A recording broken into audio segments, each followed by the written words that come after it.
čau! Mēs esam atbraukuši uz Valmieras dzīvnieku patvēršanu, lai pastāstītu par šo iestādi un tās iemītniekiem. Pašlaik mēs atrodamies Valmieras dzīvnieku patvērsmes gatavmājā. Nesen patvērsmes priekšnieks te ir veicis remontu, un šobrīd te draudzīgi sadzīvo 11 kaķi.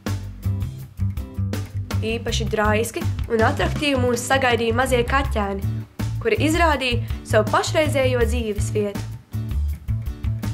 Valmieras dzīvnieku patvērsme jau 15 gadus rūpējas par nelaimē nonākušajiem kaķīšiem un sunīšiem. Lielu atbalstu un palīdzību sniedz tagadējais patvērsmes priekšnieks Valdis Jēgers, bet gluži kā mamma par viņiem rūpējas kopēja Dzintra.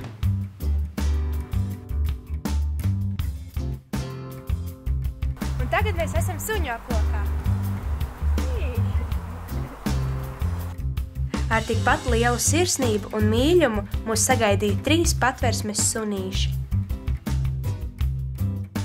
Tāpat kā kaķi, viņi gaida savus jaunos saimniekus.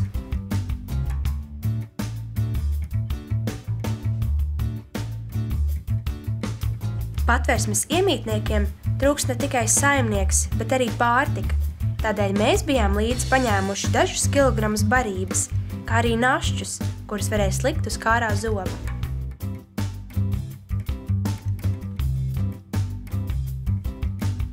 Arī tu vari palīdzēt patvērsmes iemītniekiem, apciemojot, atvedot barību, izplatot informāciju sociālajos tīklos vai pastāstot draugiem. Ja ne savādāk, tad vienkārši ziedojot finansiālos līdzekļus. Nu ko, šodien barību atvedām, dzīvnieciņus pabarojām, ar kopēju parunājām. Šeit mēs savus labos darbiņus šodien izdarījām. Un arī jums ir tieši tāda paša iespēja dot, palīdzēt šīs iestādes iemītniekiem.